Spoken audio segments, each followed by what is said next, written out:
Ok. Bonjour à tous et à toutes, bienvenue dans ce live. Le sujet d'aujourd'hui, c'est la guérison spirituelle. Merci d'aimer le live, merci de le partager, de le republier.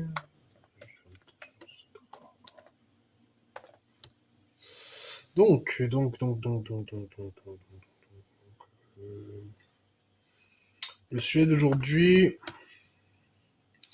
la guérison spirituelle, on va un peu expliquer ce que c'est. Ok, d'accord. Donc, du coup, la guérison spirituelle, c'est ce que beaucoup de personnes recherchent dans leur vie. Et donc, qu'est-ce que c'est fondamentalement la guérison spirituelle? Quand on parle de guérison spirituelle, on peut en distinguer trois natures différentes. Il y a la guérison spirituelle qui est fournie due à en fait, à s'être débarrassé d'un mauvais sort, d'un envoûtement. Ça vous apporte une guérison spirituelle. Parce que vous êtes infecté. Parce que, on va comparer ça comment? L'envoûtement négatif peut être comparé à un virus, à une maladie, qui est un parasite, qui se développe, vous vampirise, vous perturbe. Mais la guérison spirituelle, donc, c'est la libération et la disparition de ce parasite. Bonjour à toi, éco-silencieux. Ça, c'est un exemple. Après, il y a la guérison spirituelle due justement non pas à un mauvais sort, mais due à une charge karmique. D'accord? Il arrive que nous venons dans ce monde en nous incarnant dans des familles avec des charges karmiques lourdes. Par conséquent, il nous est exigé une guérison spirituelle qui demande donc un travail profond à l'intérieur de soi pour se libérer de ce karma. C'est une deuxième forme de guérison spirituelle. Là où le mauvais sort doit être contré par un contre-sort, entre autres, la malédiction, le karma lourd, ne peut être purgé que par justement la libération. La libération du karma, c'est quelque chose qui va donc venir d'un cheminement intérieur et aussi d'une reconnaissance de l'histoire de la famille. Parce que ce qui se passe concrètement, c'est que vous avez des familles où il y a des karmas lourds, comme par exemple, quelqu'un il a éliminé une autre personne, donc il a fait couler le sang humain. Résultat, ça a créé une charge sur tous les descendants, et tous, d'une manière ou d'une autre, enfin, par exemple, ça peut être tous les gars de cette famille ou toutes les femmes, soit ça peut être des fausses couches à répétition pour les personnes qui viennent de cette famille, que par exemple, au moins une fille qui va en mariage, elle va faire une fausse couche. Et même si c'est pas une fille qui est issue de la famille, que si c'est un gars qui va épouser une fille, ce qui se passera, c'est que la personne va porter la même malédiction. Parce qu'à partir du moment où il y a mariage, il y a donc transfusion des énergies. Ça, et en gros, pour se défaire de ce genre de choses, c'est un travail profond sur soi. Il faut connaître les influences en cours, il faut connaître l'histoire de cette famille, comprendre pourquoi on en est arrivé là. Parce que quand il y a un karma lourd, quand il y a une malédiction se déploie, il y a toujours de la charge à la base de ça. Il y a toujours à la base de tout maléfice, à la base de toute charge karmique, la cause. Tant qu'on n'aura pas déterminé la cause, naturellement, les générations qui suivront hériteront des mêmes problèmes encore et encore. Ça, c'est un cas. Donc, après, comme je vais vous l'expliquer, il y a la guérison spirituelle due à un maléfice. Si on vous a envoyé un mauvais sort, un envoûtement, à partir du moment où vous libérez cet envoûtement, on considère que c'est une guérison spirituelle, mais pas exactement de la même nature. Dans le premier cas que j'ai cité, où c'est une charge karmique, la libération ne vous affecte pas que vous. Elle affecte littéralement les descendants et beaucoup de personnes autour de vous. Et ça implique une libération intérieure profonde. Dans le deuxième cas, c'est une libération qui est plus personnelle, qui est vraiment, qui réagira aux effets que produisait constamment en fait ce mauvais sort. Troisième cas, il y a la guérison spirituelle qui vient de la reconnaissance de qui l'on est. Parce que oui, la plupart des gens vont chercher à se guérir spirituellement parce qu'ils vont face à un problème donné, ce qui est normal. Quand on fait face à un problème auquel ni la psychologie ni la médecine conventionnelle n'ont la réponse, on se tourne automatiquement vers ce qui peut nous apporter la réponse. Donc, ça c'est assez courant. C'est très courant que les gens cherchent, ils vont chercher différents moyens pour se guérir. Pour simplifier, la base des bases pour pouvoir guérir un problème de nature occulte, de nature spirituelle, c'est la perception. Comme pour tout cas, on doit pouvoir identifier quel problème est à l'œuvre. Parce que oui, on peut faire un traitement, mais si on n'est pas conscient du problème qu'on le rencontre, on ne pourra pas traiter. Donc on doit connaître quel est le problème, depuis combien de temps ça dure, quelles sont ses manifestations, Quels sont les potentiels suspects là-dedans? De ce fait, très souvent, vous allez voir que des personnes qui ont des problèmes de nature occulte vont chercher des voyants et des voyantes, toujours. Et c'est normal. Avant de commencer n'importe quel combat, on doit d'abord identifier la menace. Donc oui, c'est logique. C'est tout à fait logique que d'aller justement questionner, que d'aller demander à ceux qui ont des perceptions pour voir. Une fois qu'on identifie le problème, il y a littéralement le rituel. Parce que oui, pour contrer un sort, il faut faire soi-même un sort. Un contre-sort, c'est ça en fait. Et là, bah, c'est-à-dire que c'est la deuxième partie. Soit vous tombez sur un voyant, une voyante qui sait le faire, soit c'est un voyant, une voyante qui connaît quelqu'un qui sait le faire, soit vous cherchez encore. Bonjour entre deux la nuit. Parce que oui, pour traiter un problème de nature occulte, il y a toujours 3 étapes. Première étape, la détection et l'observation. C'est à ça que sert la consultation et à ça que les voyants, parce qu'il y a des fois, moi, c'est-à-dire que je fais les 3 en même temps, les 3 étapes en même temps, enfin les 4. Mais tout le monde ne le fait pas. Il y a des gens, ils vont se spécialiser dans la voyance. Salut, est-ce que toi aussi tu peux identifier avec la voyance, tu peux vraiment savoir les noms? Bah, en général, ouais, je peux avoir les noms, je peux avoir les perceptions, je peux avoir des choses qui vont dans ce sens, qui permettront d'identifier le problème. Après, des fois, les gens peuvent se voiler, tu vois. Et le voile peut faire que la perception n'est pas, peut manquer en clarté. Mais bon. Donc ouais, la constatation, moi, c'est-à-dire que je fais, il y a des gens, c'est des voyants spécialisés là-dedans. C'est-à-dire que le travail, c'est de voir. Passé, présent, futur, voir la structure énergétique d'une personne. Moi, c'est ce que je fais dans le cadre de mon travail. Je peux voir les voiles. Je peux littéralement, par moment, il faudra faire certains travaux pour briser le voile. Parce que si le voile est là depuis un certain temps et qu'on n'a pas accès directement à la personne, il va falloir faire certains travaux pour que ce voile saute et qu'on puisse voir clairement qui est qui. Dans les travaux, en fait, plus le travail est intense, plus le sort qu'on a mis est balèze, plus les voiles, les protections que les autres ont mis, les garanties pour que le sort reste en place seront importantes. Donc, première étape, c'est de voir. Ouais, le rendez-vous, c'est en MP, ouais. Tout simplement. Vous pouvez me contacter en privé pour ça.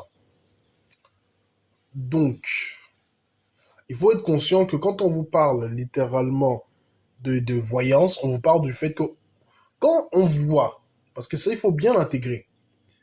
Quand je vais me placer là, quelqu'un va m'appeler, je vais regarder dans son aura. Même si tu es à Bamako, même si tu es au Groenland, même si tu es à Rio de Janeiro qu'on appelle ça, tu es à Taïwan, où que tu sois sur cette terre, la voyance marche. Pourquoi? Parce que partout sur la Terre, c'est le même courant cosmotellurique qui circule. C'est la même énergie qui anime les pierres, les cours d'eau, la Terre, les métaux, les différents liquides, les différents gaz, les différents strates atmosphériques, les différentes étoiles, les différents êtres. C'est le même courant. Parce que la pratique occulte que j'exerce est à comprendre de cette manière-ci.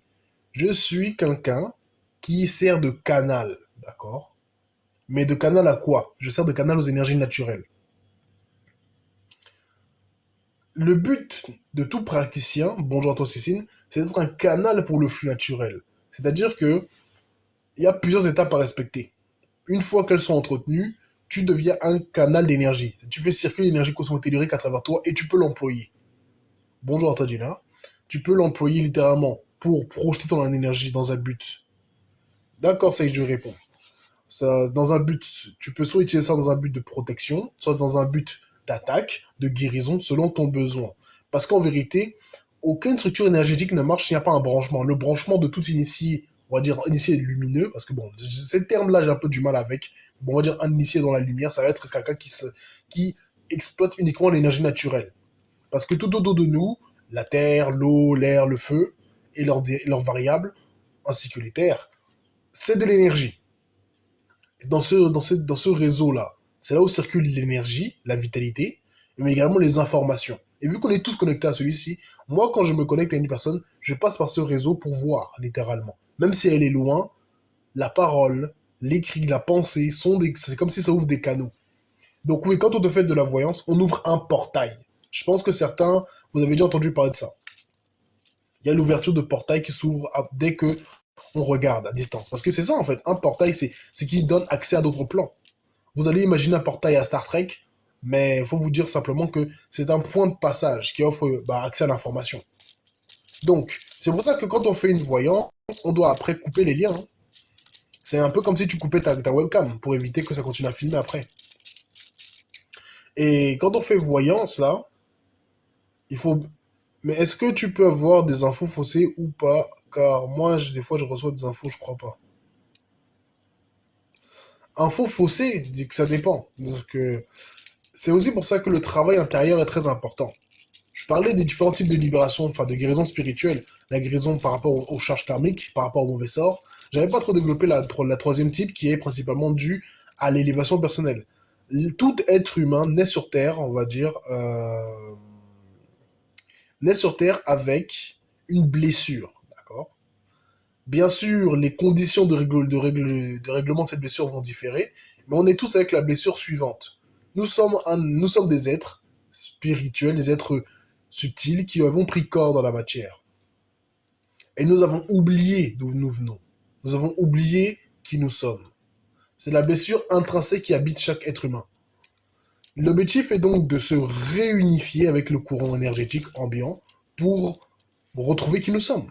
La fameuse échelle de Jacob, remonter jusqu'au ciel. La fameuse tour de Babel aussi. L'idée, c'est un peu que chaque être humain doit faire ce travail personnel pour guérir. Une fois que vous vous rappelez de qui vous êtes, que vous avez de nouveau accès à vos énergies, on peut dire que vous êtes complet. Et cette complétude crée une sorte de guérison. Ça crée un apaisement de la blessure de l'âme. C'est-à-dire, c'est une autre forme de guérison spirituelle qui n'est pas par rapport à un problème précis ou par rapport à une charge lourde transgénérationnelle. C'est quelque chose de très intime, de très profond et d'universel. Ce genre de guérison, ça va vous faire step up au niveau de conscience, concrètement. Mais il faut bien comprendre que quand on vous parle de voyance, on vous parle par exemple de la première étape pour le traitement spirituel. Et cette première... Bonjour à toi. Cette première étape demande toujours de l'analyse, de l'observation. C'est aussi pour ça qu'il faut avoir développé le distinguement. Le discernement. Distinguer plutôt, voilà. Distinguer les obstacles, distinguer ce qui peut être vrai, ce qui peut être faux. Merci pour les cadeaux et merci pour like tout le monde. Parce que oui, toute information que vous recevez n'est pas toujours juste. Bonjour à toi, Luma. Les informations que l'on perçoit peuvent être teintées de nos états mentaux, de nos émotions, etc. C'est pour ça que le fait de se purifier régulièrement est très important. Ça permet d'éviter, justement, que votre perception soit altérée. Coucou Otolumra. Parce que oui, nous, en fait, quand on vous parle de purification, c'est des techniques qui vont servir surtout à alléger l'énergie et la fluidifier. Quand on vous demande de vous purifier, c'est pour soit réinitier les énergies, soit pour amplifier un écoulement, on va dire, plus fluide, en dégageant les lourdeurs. De ce fait, quand ça t'intervient, merci écho silencieux du cadeau, quand ça intervient, que vous devez faire un traitement avec une personne, assurez-vous d'être assez pur énergétiquement. Parce que pour faciliter le travail au praticien, à la praticienne, qui va devoir se projeter, chacun après c'est sa manière de le faire, ça va lui demander de s'immerger dans votre champ énergétique. Et voilà pourquoi il faut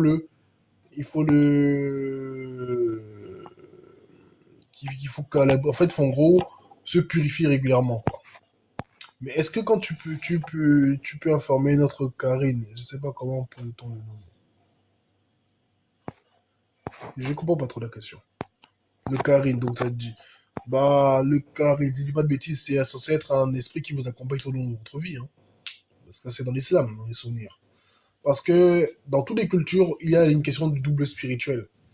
Après, à voir si c'est vraiment ça. Parce que bon, c'est... Mais quand en fait on fait une consultation, on se projette énergétiquement et on envoie sa conscience. On observe le champ énergétique de la personne. On va avoir des images qui vont nous apparaître, certaines plus évidentes que d'autres, certaines à analyser du point de vue symbolique, et des sensations, parce que l'image est mentale. Je questionne ton aura en fait quand je fais la voyance. C'est-à-dire que par moment, je peux questionner spécifiquement un ancêtre, ou en général, on va venir me parler. Moi, quand je fais ma voyance, ancêtre ou autre, il m'envoie des messages, il me parle. Sinon, si personne ne me parle, l'aura me montre tout ce que j'ai besoin de savoir. Parce que l'aura, L'aura, déjà c'est quoi le charisme? Parce que le truc, le problème avec la religion, c'est que vous mélangez beaucoup de choses en fait. Parce que vous avez des termes, mais est-ce que ces termes sont assez précis pour décrire les réalités qu'on est en train de parler? Ça joue aussi. Parce que les entités qui habitent un être humain, il y en a plusieurs. Ouais, justement, moi, je me questionne aussi par rapport à ce Karine. C'est quoi cette définition? C'est quoi un Karine? Parce que, dans le fond, quand on va parler des entités qui composent l'être humain, qui marchent à ses côtés, il y en a beaucoup. Il y en a beaucoup. Il y a, on va dire, les anges gardiens, qui c'est une catégorie de protecteurs. L'animal totem, c'est une catégorie de protecteurs. Le double spirituel, c'est une catégorie. Le jumeau, si tu en as un, ça, c'est aussi autre chose. Quoi d'autre? Quoi d'autre? On a les ancêtres, bien sûr. En fait, quand on dit les guides, c'est très large, en fait, quand vous dites des guides. Quand vous dites les guides, c'est quoi? Chaque être humain a une entité angélique qui l'accompagne pour l'aider à monter. Si tu ne fais jamais l'effort de te lever en conscience et que tu fais que de la merde, l'ange va rester distant. Parce que bah, ton niveau de fréquence ne correspond pas à là où il veut t'amener. Il va rester à surveiller, mais sans plus. Il va essayer de te guider, mais si tu n'as pas le bon niveau de conscience, tu vas pas comprendre. C'est pour ça qu'on vous demande encore une fois de vous purifier pour correspondre à un niveau de fréquence adéquat pour capter les messages et interagir avec les entités dont vous avez besoin. Donc l'ange est un être particulier. L'ancêtre aussi est particulier. Parce que l'ancêtre, lui, c'est la mémoire. J'ai rêvé de gens longs et lumineux m'encerclant. C'est possible, ce sont des représentations des guides. Les guides vont changer d'apparaître de manière... comment on appelle ça. Ils vont chercher à t'apparaître de manière en fait rassurante. Ils vont pas chercher à te faire peur. La vertu reste toujours où est-ce qu'elle est. Effectivement, non, je fais beaucoup de bien sans prétention. Marco, ne t'inquiète pas, je vais prendre. D'accord, ok. Ton pied chatouille, ton pied droit. Faut savoir que le pied droit est lié à l'action et au dynamisme. Le fait qu'il te chatouille, ça peut être synonyme qu'il y a quelque chose qui se déplace à cet endroit-là. Une énergie, quelque chose comme ça. Ouais, je comprends. Bah, en fait, il faut comprendre que la purification vous aide surtout à alléger votre énergie, à élever votre fréquence et euh, éviter que les choses ne vous touchent concrètement. Parce que la purification, c'est un entretien régulier, hein, le bain, la purification à l'encens, avec les mantras, le fait de énoncer des paroles, c'est des moyens en fait de calibrer votre choix d'énergie et le maintenir pur pour que les entités qui vous approchent soient en correspondance. C'est tout ça en fait, c'est des techniques de base qui permettent de prévenir le problème. Quand le problème est alors posé, ce qui se passe, c'est que justement il faut passer à l'autre étape. Parce que la voyance va servir à ce qu'on identifie spécifiquement le problème qu'il y a avec vous. Qu'est-ce qui ne va pas? Où est-ce que ça bloque? C'est ça en fait le travail de la voyance. Et effectivement, c'est un portail qu'on ouvre entre vous et moi. Les praticiens ouvrent des portails. C'est pour ça que quand on ouvre, après il faut savoir couper. Sinon, après, tu laisses n'importe qui pouvoir regarder au travers. Parce que si quelqu'un l'a, par exemple, attaché mystiquement, et qu'on ne veut pas qu'il soit libéré, toi, tu te permets d'aller faire ta voyance. Bah, l'autre aussi peut se dire que, ah, donc toi, tu te permets d'aller faire voyance chez telle personne, alors qu'on l'a attaché. Donc, on peut attaquer le praticien. Ça arrive. C'est pour ça qu'il faut savoir aussi que des fois, il y a des choses que vous n'allez pas voir. Si vous êtes praticien, ou même si vous, si vous faites de la voyance, il y a des choses que vous n'allez pas voir pour différentes raisons. Soit parce que ça peut vous traumatiser, soit parce que justement, la situation n'est pas favorable pour ça. Elle n'est pas favorable pour vous permettre ça. Et on peut fermer, et que les sorciers ne puissent plus voir. Oui, normalement, quand tu es un bon praticien, c'est ce qu'il fait. Justement, normalement, bon. Après, si tu sais le faire aussi, c'est bien. Mais donc, la voyance, c'est la première étape. Une fois qu'on a fait voyance, qu'on a pu identifier le problème, qu'on a ouvert, bah, ça ouvre des portails vers différentes dimensions, mais qu'on a refermé. La deuxième période qui va se suivre, c'est la période du sort. On va placer un sort sur toi. De la même manière qu'on a placé un mauvais sort pour te contraindre et te créer des problèmes, on va placer un sort qui va avoir effet de contrer cet effet. C'est-à-dire que le sort, pour être bien efficace, doit employer un certain nombre d'éléments. On doit connaître les entités qui ont été appelées, parce que le plus important, connaître la personne exactement qui t'a fait le problème, ça aide, oui, bien sûr. Mais déjà, le plus important pour commencer à agir sur le sort, c'est connaître dans quelles conditions le sort a été créé. Est-ce que c'est un sort qui est associé à l'énergie d'un élément en particulier? Est-ce que c'est un sort qui peut être associé à un astre? Est-ce que c'est quelque chose que tu as mangé? Est-ce que c'est quelque chose que tu as bu? Est-ce que c'est quelque chose que tu as porté, un cadeau que tu as accepté? Quelque chose que tu as donné? Est-ce que Parce que les sorts sont de manière générale très différents en fonction de la personne qui les constitue. Parce que le problème qui se passe, c'est que ce soit les prières, les pierres de protection et les purifications, ça va servir à prévenir le risque. Vous protéger, vous aider, oui. Mais ce n'est pas la réponse à tout. Parce que quand on est face à vraiment un mauvais sort, il faut seulement être capable d'utiliser de l'énergie subtile pour pouvoir contrer ça. Donc, la deuxième période, c'est la période du sort. C'est-à-dire qu'on va placer le sort, on va comprendre le sort qui vous a été placé, notamment grâce à la consultation. Et ça va être un traitement progressif. Parce qu'on applique quelque chose, on voit après comment le corps réagit, comment les rêves réagissent, et à partir de là, on peut établir un protocole. Soit on continue de telle manière, soit on renforce ceci, soit on renforce ça, ça dépend. Donc oui, c'est une pratique qui est d'un autre niveau. C'est pour ça que je répète souvent de savoir percevoir son aura, de savoir capter ses énergies, parce que justement, quand on parle déjà du sort, on ne parle plus simplement des purifications, des prières. On parle du fait que vous savez canaliser vos énergies pour donner une forme, obtenir un résultat bien particulier. Donc ça, c'est le premier point, le sort. Une fois que le sort est fait, il y a une autre étape qui va intervenir, la confrontation. C'est dans la confrontation que les choses vont non seulement se révéler d'un coup, les sorts qui ont été placés vont sauter, et naturellement que vous allez pouvoir en fait aller vers la libération, qui est la dernière étape. La confrontation, c'est littéralement que les énergies en face ne veulent pas vous lâcher. C'est pour ça qu'on va vous demander certains interdits. Parce que le sort négatif ne peut vous affecter que parce que vous êtes en cohérence vibratoire avec lui. Donc il y a un point d'accès qu'il utilise pour marcher. Sinon, il n'aurait pas cette capacité. Ça peut être votre état émotionnel, ça peut être une certaine manière de fonctionner, votre état mental aussi. Parce que si par exemple vous êtes le genre à ne pas faire attention à vos pensées et laisser un peu circuler comme ça, ce qui va se passer, c'est que des choses vont pouvoir se glisser dans votre mental et vous n'allez pas pouvoir remarquer. C'est-à-dire que vous allez commencer à dire quelque chose, faire quelque chose, mais c'est peut-être en le faisant que vous allez réaliser que c'est pas normal. L'objectif, c'est de pouvoir, grâce à notamment la méditation, tellement clarifier son esprit que dès que tu vois une image, en fait, tu pourras identifier que ça, c'est pas de moi. Ça, je ne pensais pas à ça. C'est quelque chose qui s'est infiltré. Donc, la confrontation, c'est souvent la période la plus longue, parce que c'est là où le corps peut supporter des coups. On peut se sentir plus fatigué, on peut faire beaucoup de rêves. Le praticien lui-même, il est en combat énergétique, ce qui veut faire que il peut aussi avoir des problèmes. Ça peut être des problèmes de santé, ça peut être de la malchance aussi. Normalement, quand c'est bien fait, quand il y a les bonnes protections, ça, ça neutralise une bonne partie de ce genre d'effet. Mais quand même, la fatigue reste généralement le minimum. Une certaine fatigue peut se manifester dans tous les cas. Une fois qu'on a réussi à faire la période de la confrontation et qu'on s'en est sorti, on passe dans la libération. La libération, c'est la dernière période, après un travail. La libération, c'est vous, non seulement vous avez compris ce qui vous faisait du mal, et vous avez compris ce qui pourrait donner accès à vous pour qu'on vous refasse du mal. À partir de là, c'est justement s'adapter avec les enseignements pris. Les informations que vous avez, vous les utilisez pour pouvoir fonctionner au mieux. Pour un contre-sort, ça dure un mois à peu près. En fait, pour retirer un sort, ça dépend depuis combien de temps il est là, de son degré de complexité, la puissance de la personne en face, et votre degré de réceptivité pour la guérison. On va dire que un sort en prend entre 2 semaines et un mois pour guérir.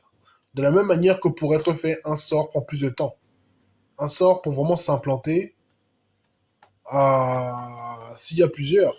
En général, quand il y a plusieurs sorts, on essaie de trouver le point commun. Parce que, imagine, tu vois, que plusieurs sorts vont être liés par un point commun. Il y a toujours un point commun, en fait, au sort.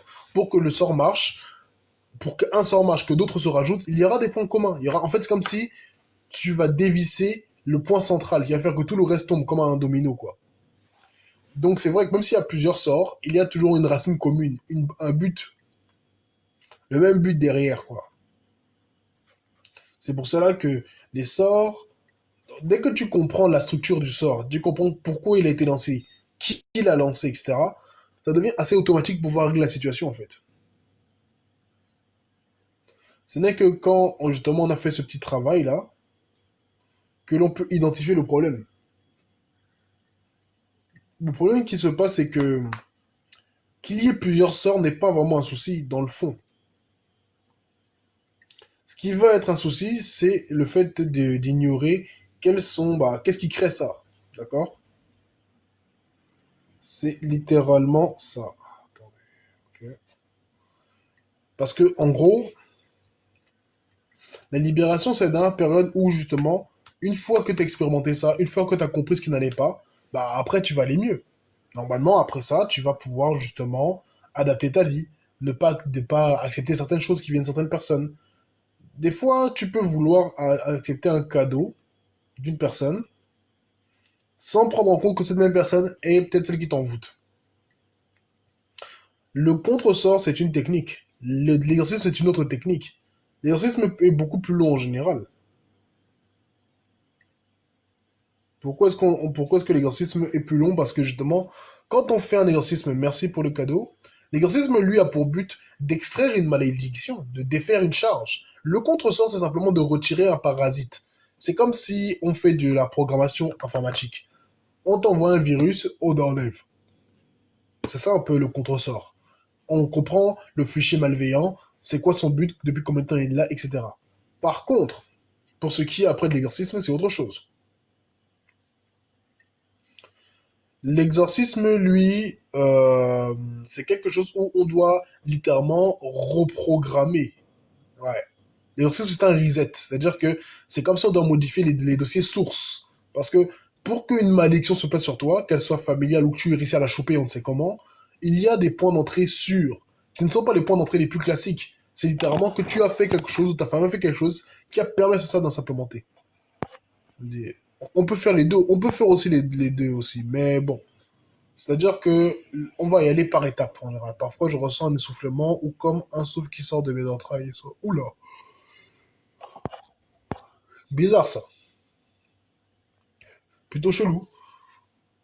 Bah, tu ressens des soufflements. Est-ce que tu as déjà allé voir un médecin, première chose que je demandais, parce que c'est ça. Parce que des fois, si tu as ce genre de phénomène, il faut déjà aller voir un médecin. Quand tu sois au moins sûr que si c'est pas physique, au moins on en est sûr.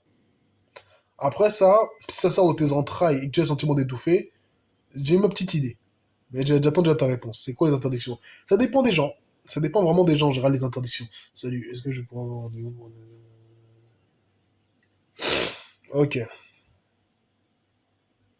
T'as fait un check-up IRM, d'accord, rien du tout. Ok, d'accord. Alors, tu n'as rien, d'accord. Dans ces cas-là, il faut bien comprendre que l'énergie vitale d'un être humain se trouve au niveau du ventre, d'accord? Quand on veut le vampiriser, ou quand on veut extraire son essence vitale, on peut passer par la bouche. C'est quand même la sortie astrale, on peut la faire par la bouche. Mais c'est pas bon. Parce que généralement, tu peux avoir des lésions. Ton corps énergétique, en réintégrant ou en quittant, peut créer des lésions au niveau cérébral et à certains autres endroits. Alors, je réponds en même temps au message de Say. Mais en fait, le problème qui se passe, c'est que dans ton cas, toi, ça veut dire qu'il y a quelque chose qui essaie d'extraire ton énergie vitale. D'où le fait de l'essoufflement et que c'est un peu comme, est-ce que c'est comme si on tirait le souffle de tes organes, de tes entrailles? C'est aussi une question. Bonjour. Parce que bon, alors, les sorties sont par la bouche, genre il vomit, c'est ça? En fait, si tu fais des sorties par la bouche, soit tu l'as fait consciemment, en général, la sortie du corps se fait par le nombril, la plupart du temps. Par le nombril, par la poitrine, dans cette zone-là. Par la fontanelle, parfois le troisième œil. Et aussi, ça peut se faire par les pieds.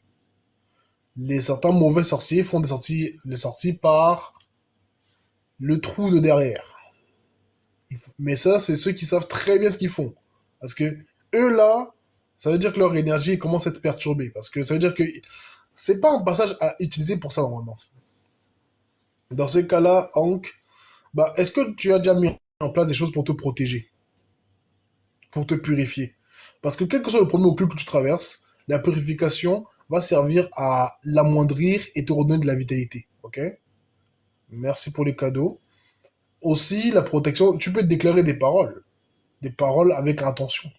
Tu peux appeler certaines forces si tu sais comment faire. Mais ça, c'est surtout. En fait, les premiers réflexes à avoir, c'est ça, hein. Alors, on m'a d'ailleurs demandé c'est quoi les interdits, mais Il faut comprendre que les interdits dépendent des gens, hein. C'est-à-dire que si j'observe que la personne mange, par exemple, de la viande, en fait, de manière générale, voilà. Quelqu'un qui est victime d'envoûtement, ou je dois faire un exorcisme, je vais lui demander de ne pas manger de viande rouge, parce que la viande rouge, ça acidifie le corps, et l'acidité, ça peut être un point d'entrée.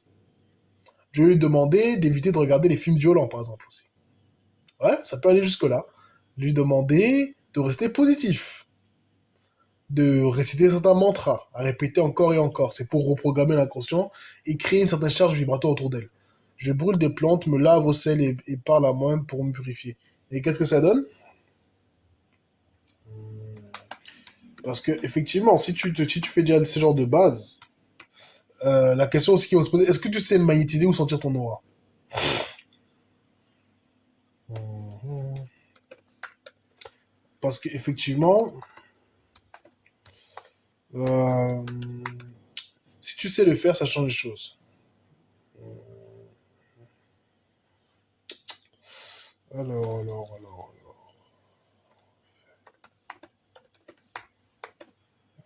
Que...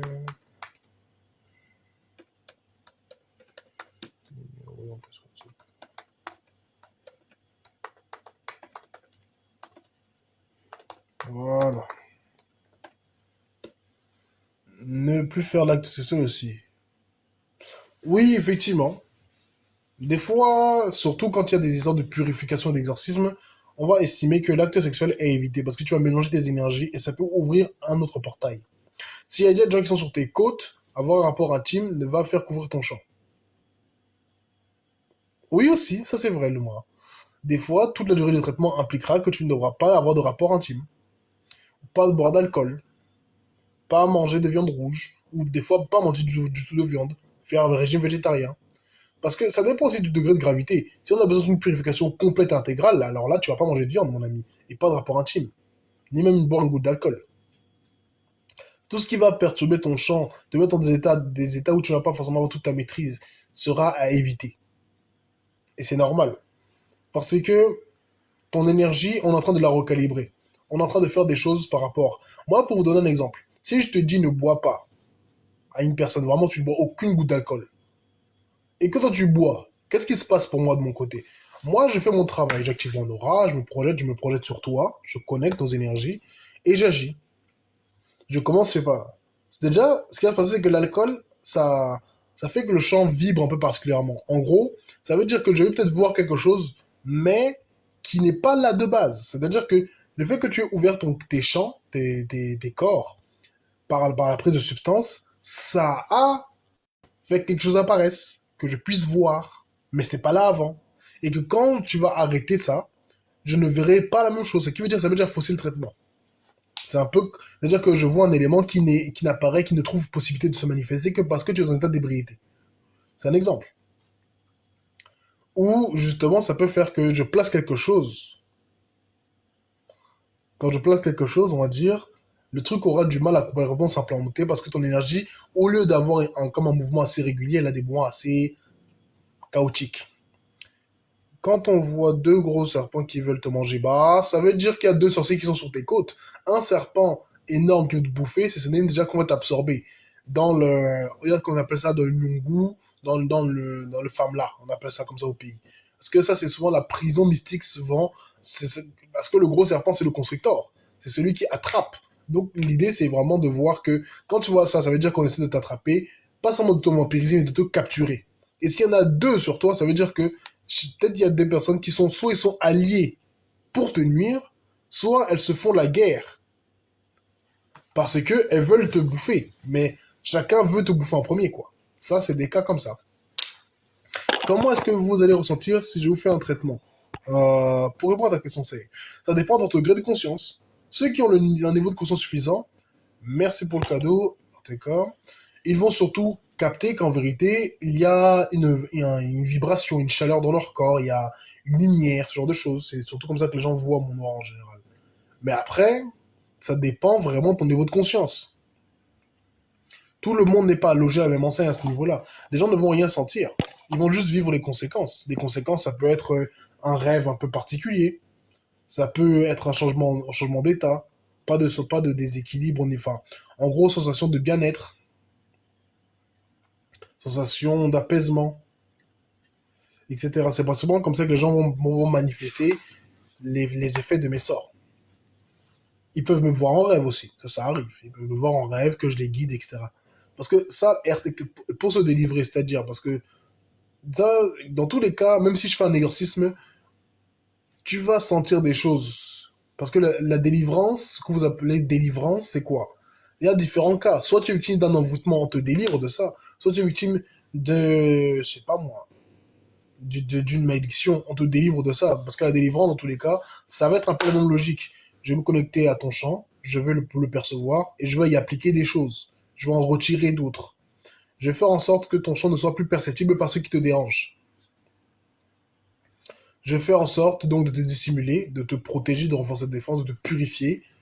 Et aussi, ça va aussi renforcer tes compétences spirituelles, en général. Les gens que j'ai traités ressentent souvent des perceptions plus claires. Déjà, parce que quand on t'attaque régulièrement, tu développes comme un anticorps la capacité de percevoir ce qui est une menace pour toi et d'y répondre. Mais aussi parce que le soin que je fais va amplifier ce genre de caractéristiques.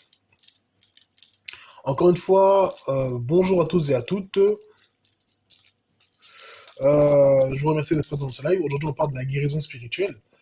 Merci de partager le live. Merci aux personnes qui le font. Merci aux personnes qui aiment le live également, qui le republient, qui s'abonnent et qui font des cadeaux. Tu fumais quoi exactement? Quand tu rêves et que tu te réveilles comme si tu as des longs cheveux. Alors, ça peut être que ça peut, en gros, si tu rêves, si tu dors, tu rêves, tu as des longs cheveux. Ça peut représenter que soit tu étais dans un corps dans lequel tu avais ces caractéristiques, tu étais dans un certain plan dimensionnel, soit tout simplement tu t'es connecté en fait. Tu t'es connecté plus intensément à un certain plan. Pas forcément Mami Wata, parce que Mami Wata, si on prend des identités féminines, c'est pas la seule à avoir les longs cheveux. L'herbe, ah d'accord, dans ces cas-là, il faut savoir justement que déjà l'herbe, on la fume pas n'importe comment. C'est une substance qu'on doit prendre avec parcimonie, dans l'idéal, et avec un certain travail spirituel derrière. Parce que quand tu as justement la substance là, elle va agir dans ton corps, mais également dans ton esprit. Il faut savoir exactement ce que tu veux voir comme manifestation, ce que tu veux provoquer comme chose. Il faut avoir établi une structure stable. Donc c'est pour ça que ces choses, si tu n'as pas structuré ton plan, ta structure, tu vas avoir du mal à l'utiliser efficacement. Ce souffle que j'ai parfois ne me donne pas nécessairement des signes de fatigue que je ressens. Ce souffle-là, bah écoute, il y a beaucoup de questions que je pourrais poser pour avoir plus de détails, mais ça serait plus en privé quand même, parce que bon. Beauté à toi, Karaba. Parce que franchement, quand tu me décris l'histoire que tu as un souffle qui est comme extrait de ton corps, bah ça peut signifier beaucoup de choses. Ça peut, comme je l'ai expliqué tout à l'heure, une tentative de capture spirituelle, de vampire. Ça peut aussi être qu'en gros, on a réussi à accéder à ton évoux, à ton énergie interne, et on essaie de l'extirper. Donc ça, c'est le genre de choses qu'on travaille en privé pour pouvoir identifier le problème exactement et le régler, quoi. Au moins, ce qui est bien, c'est que tu as fait tous les travaux physiques pour t'assurer que tu sois clean à ce niveau-là. Parce que, ouais, bon, si tu peux te faire régler certains problèmes physiques, il faut le faire. Après, quand on te fait certains envoûtements, tu as des maladies qui n'ont pas de correspondance naturelle. Ce qui veut dire que les symptômes pourraient être perçus, mais c'est une autre maladie en vérité qui est en train de se développer. Et même si le médecin va te donner, je sais pas, t'as mal à la gorge, donne des trucs contre l'angine, ça calme ce côté-là, mais ça ne traite pas l'autre problème qui se développe. Et cet autre problème, il est de nature plus mystique, le médecin ne trouve rien pour t'aider par rapport à ça. Ça peut être que on t'a mis quelque chose dans le ventre et ça peut créer une hernie. Ça peut aussi créer parfois des parasites dans le ventre. Ça peut faire des choses bizarres. Il y a des gens qui se retrouvent avec des abcès dans le ventre. Parce que on a mis quelque chose, et dans le pire des cas, ça trouve en septicémie. Ce qui, en généralement, est fatal. C'est encore pour ça qu'il faut faire une analyse assez précise de votre situation médicale. Être sûr que là où vous êtes là, vous êtes clean. Vous n'avez pas de problème à droite à gauche. C'est important. Donc, la petite chose à rappeler, c'est que la guérison spirituelle, comme je l'ai dit, ok d'accord, donc bah à plus tard alors. Le truc c'est que la guérison spirituelle donc est différente en fonction des cas. Il y a la guérison spirituelle qui est celle de l'évolution spirituelle, qui est celle de la reconnexion à notre nature profonde. Il y a la guérison spirituelle due à la charge karmique que l'on évacue, que l'on purge. Euh, et après, vous avez la guérison spirituelle qui intervient dû à un mauvais sort. Dans tous les cas, il faut comprendre que... attendez. Euh,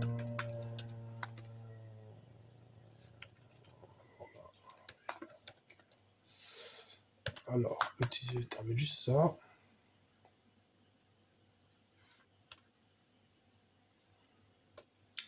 Euh, donc. Quand on va parler effectivement du fait de l'envoûtement, il faut être conscient que l'envoûtement, il agit exactement comme pourrait agir une maladie physique à un certain degré. Il y a toujours un point du corps qui va être ciblé par l'envoûtement. D'accord? Ça, c'est systématique. Tout envoûtement, quel qu'il soit, passera par un point du corps. Ça sera toujours un point sensible. C'est-à-dire que les endroits qu'il faut beaucoup surveiller, quand vous êtes victime soit quand vous faites un combat occulte, ou quand vous êtes susceptible d'être victime d'attaque occulte, il y a les yeux, déjà, les oreilles. Si vous avez souvent des acouphènes, sans cause médicale, je précise, ça peut être naturellement synonyme qu'on soit on veut faire passer des messages, soit on veut troubler votre écoute. Les yeux, pareil. Les problèmes qui se déclenchent d'un coup au niveau des yeux, là, faut surveiller ça. Les mots, en fait, la tête, ce sera un endroit qu'on va souvent viser dans les histoires d'actes occultes. La tête, ça sera très régulier. C'est-à-dire que tu vas commencer à avoir les maux de tête qui arrivent comme ça. En Afrique, on sait que surtout dans pas mal de zones où, et si les acouphènes sont dus à l'explosion du hobo sonore.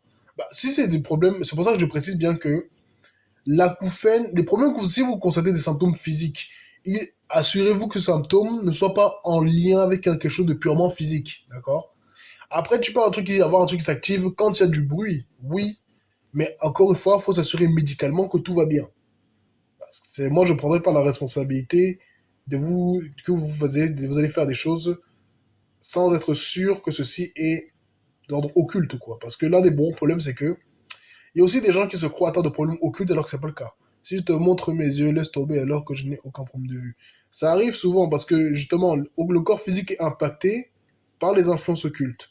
Résultat, on va affecter les perceptions. Et les yeux, justement, si tes yeux sont endommagés ou perturbés dans le plan physique, il en est de même au niveau mystique. Tu ne vois plus clair. Ça fait que il est plus dur. Il est beaucoup plus dur après de pouvoir identifier le problème, tout simplement. Euh, donc, la tête, ce sera souvent la zone que les gens vont privilégier. La tête, les maux de tête, les acouphènes, le problème des yeux, problème des voies respiratoires aussi peuvent être impactés. Quand ce n'est pas la tête qu'on vise, ça sera tout simplement les parties intimes. Les couches de nuit à répétition, par exemple. Si vous faites des couches de nuit et que vous avez après des problèmes intimes, des problèmes de maladie, EST, c'est normal. Parce que quand quelqu'un vient vous coucher avec vous mystiquement, et ça se fait au niveau du plan éthérique, donc à mi-chemin avec le physique, et il vous dépose des énergies tout en vous prenant des énergies. Donc il y a les parties intimes à surveiller. Euh, donc, voilà. Du coup, oui, les parties intimes, ce sont une zone qui va être à surveiller. Il y a aussi le ventre. Les maux de ventre qui n'ont pas de raison, en général. La constipation régulière. Ce genre de choses. Pareil, ça peut être des problèmes quand vous allez aux toilettes. C'est que ce soit trop liquide, ce genre de choses. Ou souvent comme des vomissements. Des trucs comme ça qui arrivent sans forcément...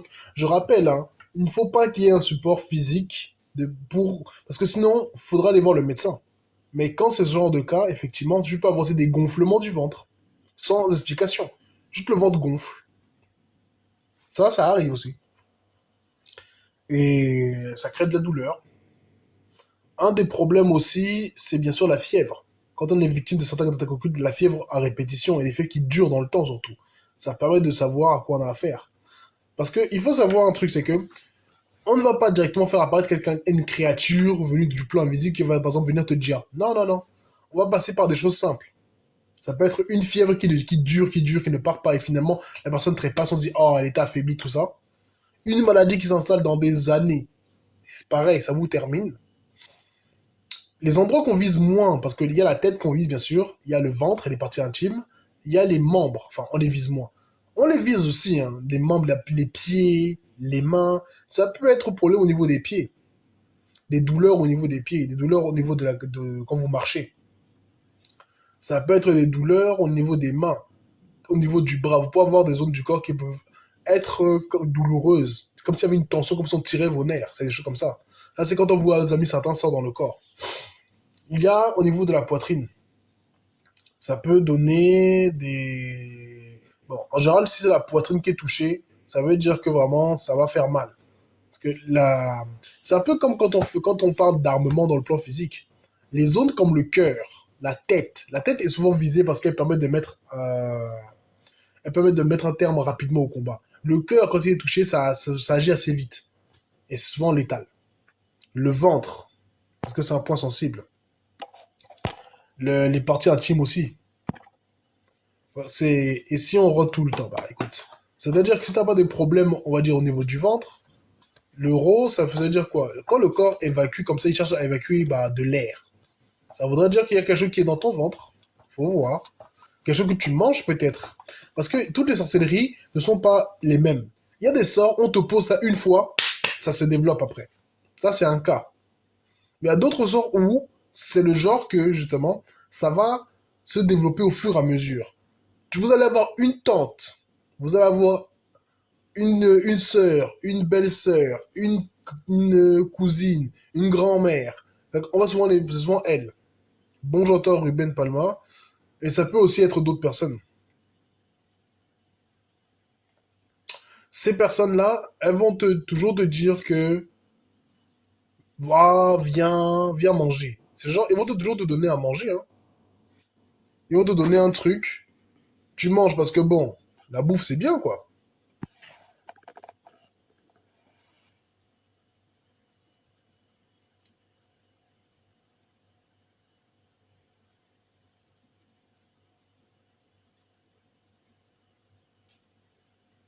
D'accord, je vois quelqu'un, j'ai l'impression que quelqu'un a réservé une consultation, là, actuellement.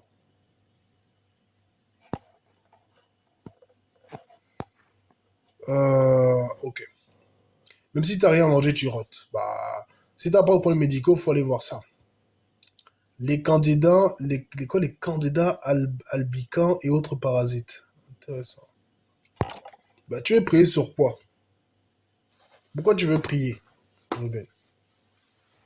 C'est que c'est pas un live de prière ici, hein. J'avais fait une Rokia, les héros avaient disparu, mais c'est revenu après.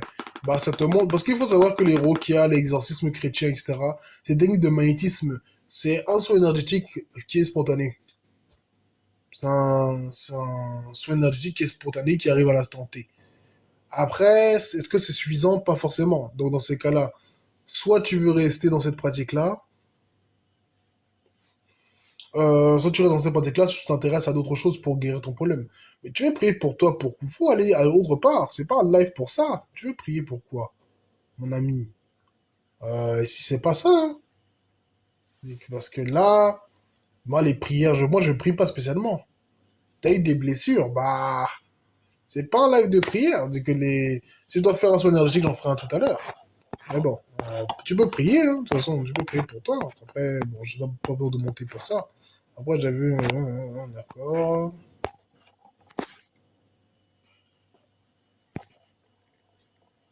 Haché, Isaba Kumbi. Ok. Le 14. Donc mardi, c'est... Ah, d'accord, mardi 14. Ok, pas de souci. Je vais juste aller vérifier un truc là. En tout cas, C'est toi le 14. Ok, ok, d'accord. Bah, je sais pas si quand t'as pris la consultation, t'as vu que, qu'on appelle ça. Et t'avais directement eu accès aux possibilités de paiement. Parce que depuis un moment, j'ai mis le calendrier, vous puissiez vous-même vous connecter, vous-même réserver la consultation. Après, je sais pas si tu as vu directement cette option, parce que je l'avais intégré, mais il faut que je le revoie pour être sûr, parce que ce truc, des fois, il faut, justement. Que me conseilles-tu? Ça s'est amplifié quand on en a parlé. Attends. Quoi. Attends, je remonte en arrière. Je remonte en arrière. Attends. Attends. Donc, si je comprends bien, elle y est pas? Bizarre. Ah là là là là, voilà, je refais ce truc là, c'est chiant. Le serpent, ah ok. Mais attends, quand on en a parlé, tu dis que ça s'est empiré, comment ça? Parce qu'en vérité, Dina, normalement, j'avais mis un truc comme ça pour que vous puissiez non seulement prendre rendez-vous et après vous pouvez faire le versement, c'était via PayPal. Ouais. Bah écoute, je regarde cette histoire là. Alors, link. Attends, tu l'as vu, c'est devenu plus puissant. Comment ça? Genre là maintenant, quand on est en train de parler. Parce que là encore, ça veut dire que.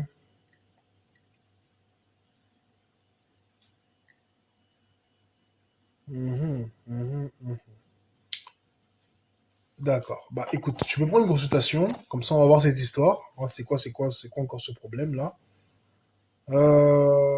Parce qu'effectivement, dans ces cas-là, si tu as vécu le problème encore une fois, contacte mon privé pour soi, Calendari. Je précise pour tous ceux qui vont justement prendre une consultation, c'est 80 € de l'heure et ça se fait par PayPal normalement. Oh là là.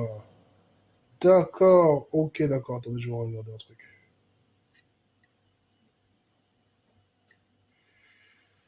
Ok, ok. Je viens de comprendre le problème. Bon, je vais le régler ça. Je vais régler ça plus tard. Il n'y a pas de souci. En tout cas, Dina, tu peux soit m'envoyer un message privé comme ça on fait le règlement maintenant et que tu as ta consultation pour plus tard ou payer le jour même. Ok, d'accord. On va se compter. Je vois quel est le problème. Je vais régler ça assez vite. Donc, du coup, alors, ce que tu peux faire, notamment toi, RTK, tu prends un bout de papier. Tu sais dessiner un peu? Bah, tu dessines le serpent. Tu dessines aussi bien que tu peux le serpent tel que tu l'as vu en rêve. Et après l'avoir dessiné, tu vas visualiser le serpent tel que, ou les serpents tels que tu les as vus. Vraiment que l'image corresponde. Bah, tu sais dessiner au mieux. Et en gros, c'est comme si tu transposais l'image sur le dessin. Une fois que c'est fait, tu vas en gros aller, si tu peux, tu vas faire ça dans un carrefour. Bon, en tout cas, tu fais ça dans un endroit où tu peux. Et tu dis en gros que tu brûles et tu défais les influences qui ont été mises contre toi, quoi.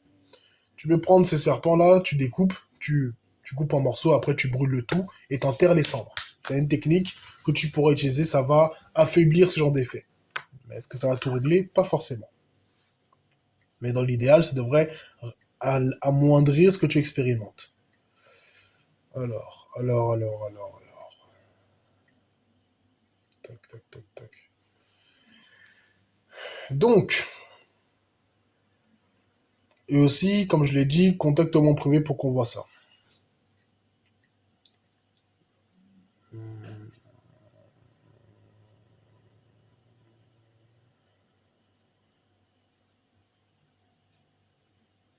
Ok, merci pour le cadeau. Ok. J'ai un peu expliqué la guérison spirituelle. Le fait que la sorcellerie s'attaque toujours à des zones particulières du corps. Et il faut savoir aussi un truc important, c'est qu'avec vos parties du corps correspondent également des éléments de votre vie.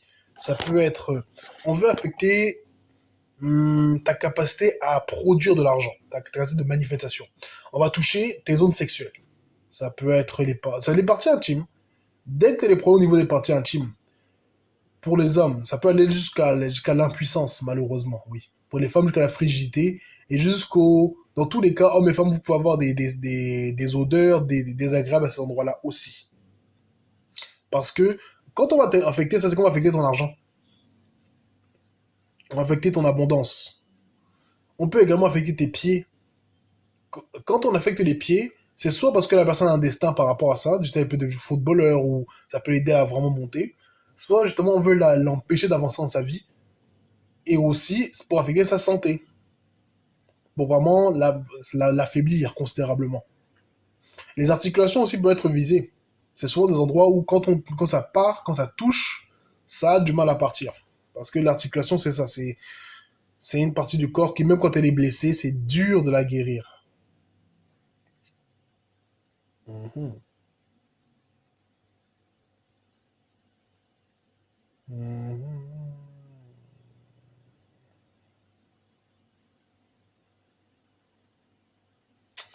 Ok, ok, ok. Ok, bon. Donc, effectivement, les zones vont correspondre. Les yeux, c'est principalement pour ta perception, pour ta capacité à voir. Les mains, c'est pour ta capacité à agir, les bras, etc. Le ventre, c'est ta capacité à stocker aussi les énergies. Si tu as souvent des problèmes de ventre, tu évacues souvent. Bah, du coup, c'était, je sais plus qui parlait du fait qu'elle avait souvent des rots. Bah, ça veut dire que c'est quelque chose. Le ventre sert à que tu absorbes quelque chose, tu le stockes, il se transmute et après ça va. Mais dans le cas où le ventre il est perturbé, tu auras du mal à garder les choses. Tu auras du mal à garder l'argent, tu auras du mal à avoir de l'énergie même. Parce que c'est en fait, chaque zone du corps qui est ciblée, c'est toujours dans un but bien particulier. C'est toujours pour affaiblir, pour perturber. C'est à dessein, quoi. Ce n'est jamais gratuitement que quelqu'un va se mettre à faire certains sorts. Encore une fois, bonjour à tous et à toutes. Merci beaucoup d'être présents dans ce live. Merci beaucoup de toutes les personnes qui partagent le live, toutes les personnes qui le commentent en respect de la personne sa bonne humeur, qui s'y abonnent, qui font des cadeaux, etc., etc. Donc, donc. Le sujet d'aujourd'hui, comme je dis, c'est la guérison spirituelle. Je viens de voir que j'ai un truc à devoir régler là, concernant le... Parce que vous pouvez littéralement prendre rendez-vous sur Calendari, avec le lien que je vous ai mis dans la description, pour prendre une consultation, mais le paiement, ça va devoir régler ça tout à l'heure. Parce que d'ailleurs, ça se fait souvent par PayPal. Bon.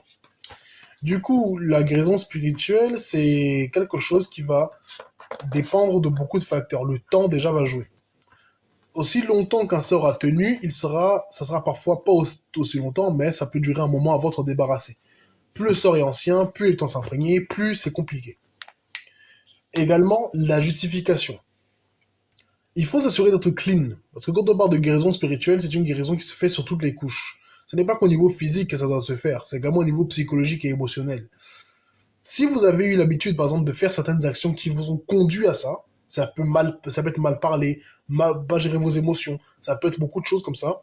Il faut comprendre que ça sera quelque chose à corriger pour éviter que, un, le problème ne se recommence et qu'on puisse trouver d'autres soucis, enfin d'autres ouvertures pour vous attaquer. Donc oui, il y a la gestion de soi qui est importante. Un travail spirituel mené à bien, c'est un travail qui mène les personnes à changer en bien. Parce que oui, on ne peut pas rester la même personne et espérer que les choses changent dans notre vie. On doit impérativement mettre en place certaines choses, certaines dynamiques pour changer de vie. Parce que c'est parce qu'on était une certaine version de nous-mêmes que la chose a pu nous affecter et nous perturber. D'accord? Ça, c'est déjà un point important à savoir. D'où le fait que le travail sur soi fait partie intégrante du travail spirituel. Le travail occulte demande que on soit en cohérence avec soi, avec les autres et avec le monde. Les offrandes qu'on vous demande de faire à telle ou telle entité, ou comme je ferais moi-même, c'est pas pour rien. C'est-à-dire que on se connecte à un principe, à une loi, et on demande à cette loi d'agir en notre faveur en lui donnant une énergie en termes de compensation pour l'effort demandé. Ce sont ces genres de principes qui vont vous aider. Les offrandes, les purifications, les rites. Si vous êtes de ceux qui font souvent les libations, c'est bien. Ça vous connecte à vos ancêtres plus intensément et ça favorisera certains résultats. Ça va favoriser la protection, l'aide et le soutien qu'ils pourront vous apporter. Mhm.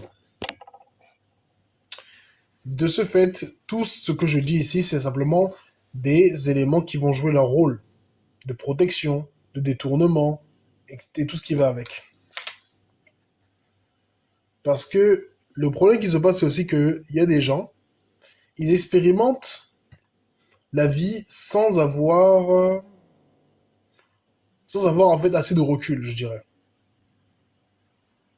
Ils expérimentent leur existence sans forcément, on va dire, prendre en compte que tout ce qu'ils font a des conséquences. Que leur pensée n'est pas anodine, qu'il faut faire attention à leurs pensées, à leurs émotions, à ce qu'ils veulent, leurs désirs. Parce que oui, tout ça, ça a un impact. Par moment, on peut croire que je parle mal sans que ça ait de conséquences, sauf que ça a toujours des conséquences. Ça crée toujours des problèmes. Exactement, moi, de mes 20 ans à 29 ans. Ah bah voilà. Parce qu'il faut savoir que les profils de ceux qui se font affecter par les mauvais sorts sont assez réguliers, d'accord? Il y a des profils qu'on identifie comme étant assez banals, assez classiques. Le fait de mal parler aux gens, c'est un exemple courant hein, de ceux qui se font envoûter. Il y a le fait de mal parler, il y a le fait de ne pas gérer ses pulsions. Par exemple, coucher à droite à gauche sans aucune maîtrise, c'est un exemple. Manger comme un animal sans aucun contrôle, ça en fait partie. Ça peut, en fait, c'est-à-dire que c'est toujours un ensemble de choses qui permettent à ce que les influences occultes passent. C'est une posture morale, posture physique. Par exemple, si vous êtes le genre à ne jamais faire de sport, ça vous rend plus susceptible d'être touché par un envoûtement. Si vous gardez votre maison et vous-même votre corps sale, pareil, c'est encore un élément qui va favoriser les envoûtements. Donc oui, ça, ce sont des choses à rappeler. Vous devez faire attention à un ensemble de choses. Vous devez faire attention à ce que vous pensez, ce que vous dites.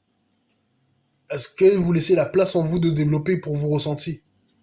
Ce au quoi vous mettez votre attention. Parce que oui, il y a des situations où là où tu mets ton attention, c'est là où va ton énergie. Ce qui veut dire qu'il y a des fois, toi, tu vas beaucoup plus penser à un problème que tu as avec telle personne. Sauf que sans te rendre compte, tu es en train de donner de l'énergie à ce problème. Et si la personne derrière fait ses sorts, ça ne peut que la renforcer. Vu que toi, déjà, il faut toujours être deux pour faire un problème. Parce que un sort peut aussi être le fait que la personne estime que tu l'as offensé, elle envoie un sort. C'est possible. Mais, de la même manière, la personne peut simplement, on va dire, profiter que toi, tu es quelqu'un qui ne maîtrise pas tes pensées. Donc, un problème que vous avez eu il y a peut-être une heure, peut-être un jour, tu vas pas arrêter d'y penser et la personne sait ça. Et du coup, elle peut profiter de toute cette énergie que tu vas fournir pour que... C'est comme si tu donnais un accord tacite pour que le sort se mette en place. C'est comme si tu disais, oui, j'accepte de... En fait, je nourris cet événement, je nourris cet élément, et je veux donc que cet élément se développe. Et quelqu'un qui veut te faire du mal mystiquement peut en profiter pour t'envoûter, pour renforcer ça, créer... Parce que le sortilège, c'est toujours le fait de créer un monde. On crée une structure. On veut que quelque chose se produise. On crée les éléments adéquats et on projette ça sur la personne. Et si elle n'est pas suffisamment solide énergiquement, ses défenses sont brisées. Et après, ça la reprogramme pour qu'elle devienne ce que l'on veut. C'est pour ça que vous pouvez avoir des problèmes de santé par rapport à un mauvais sort. C'est pour ça également que vous pouvez avoir des problèmes relationnels, des problèmes financiers, des problèmes spirituels, bien évidemment. Que ce soit au niveau des rêves, au niveau des perceptions. Je pense toujours aux choses du passé, même des trucs qui sont passés il y a 13 ans.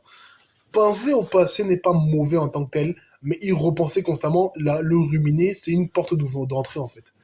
La rumination est une porte d'entrée, la rancune est une porte d'entrée. Quand quelqu'un t'a fait du mal, tu peux très bien vouloir en fait lui rendre la monnaie de sa pièce sans développer de la rancune, sans être là constamment tu vois, à ruminer que ouais, tel il m'a fait ça, tel il m'a fait ça. Parce que quand tu fais ça en vérité, tu rumines et donc ça crée un espèce de champ énergétique autour de toi qui te rend fragile pour les attaques occultes.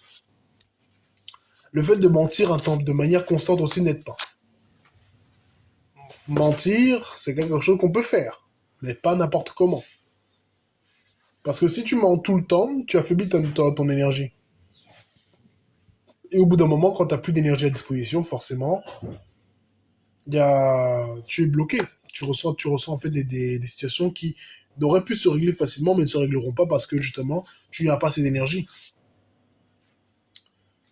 Alors, ça fait déjà 1h05 qu'on est en live. Ça, c'est des choses en vérité à rappeler. Donc oui, la maîtrise de soi est l'une des protections que vous aurez. Bien sûr, pratiquer la méditation, faire des offrandes, des libations, du magnétisme, dire par la parole, imposer des choses pour pouvoir les voir se confirmer, ce sont des techniques qui marchent, qui peuvent également vous protéger et aussi vous prémunir des attaques à l'avance. Mais il faut aussi rappeler que dans les faits présentement, quand vous êtes déjà victime d'une attaque occulte, c'est que il y a un point sur lequel vous avez failli. Et c'est normal, on est tous faillibles. Mais c'est pour ça qu'on demande aussi de la vigilance constante. Parce qu'une fois que tu t'es fait attaquer, une fois sérieusement, ça va te rendre généralement assez prudent. Tu vas devenir assez allergique au fait de te mettre en danger spirituellement. Donc oui, tout ce que je vous dis ici, c'est simplement de la prévention. Simplement des choses que vous pouvez mettre en place pour éviter les problèmes.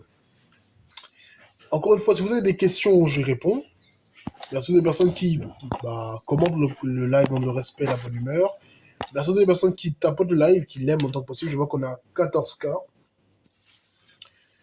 Je remercie également toutes les personnes qui republient, qui partagent le live, qui me contactent en privé pour mes différents services, qui prennent rendez-vous pour une consultation. Merci à toutes les personnes qui participent, qui donnent la force à mes différents réseaux. Pour ce qui est du lien de paiement pour les consultations, ne vous inquiétez pas, je réglerai ça assez vite. Comme ça sera fait une bonne fois pour toutes. Et tout simplement, les gens pourront prendre les consultations sans problème. Ok. Donc, tout ça, c'est la guérison spirituelle, donc, comme je l'ai expliqué, elle passe en 4 étapes. Chaque étape sert à quelque chose. La consultation permet d'identifier le problème. Si on t'a visé à l'œil, bon, on t'empêche de voir que quelqu'un fait des pratiques occultes dans ton dos, mais tu ne peux pas voir, dans la consultation, on pourra voir qu'il y a un problème au niveau de l'œil. On pourra adapter les rituels adéquats. Puis, en fonction, on va faire même un contresort, dans lequel, sachant qu'on a identifié le problème et que la personne a mis certaines dispositions dans sa vie pour faciliter le travail, on pourra justement se focaliser sur le fait de défaire le sort, identifier ses particularités et le contrer. Puis après va être la phase de lutte et de séparation, où la personne justement qui a fait le mauvais sort cherchera tant bien que mal à maintenir l'influence, d'accord, qu'elle a mise. Elle va chercher les voies et moyens pour que le sort reste en place, pour que tu restes bloqué, tu restes dans des difficultés. Parce que c'est ça le truc. Après, c'est pour ça que quand on place un sort, ce n'est pas terminé pour autant. Bonjour à toi, Milénie.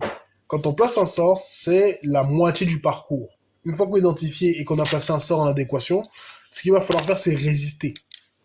Résister jusqu'à avoir gain de cause. Résister jusqu'à ce que l'influence s'en aille. C'est là où aussi beaucoup échouent. Même certains praticiens, il y a certains qui font l'erreur que j'ai placé le sort, ça va aller. Non. Il faut faire un suivi. Il faut savoir comment ça évolue. Moi, mes sorts, quand je travaille avec les gens pour les contre-sorts, par exemple, c'est en temps réel qu'on fait les ajustements. Vu que ça dure à peu près un mois, une fois par semaine, on fait un petit check-up. Bien sûr, on peut faire des retours par message, mais par appel, on va s'appeler un peu et je pourrais voir où en est la situation. Parce qu'il y a des fois, tu as placé le sort de telle façon. Le truc s'est développé. La personne en face a pu réagir. C'est pour ça qu'il faut garder un œil sur les sorts qu'on met en place.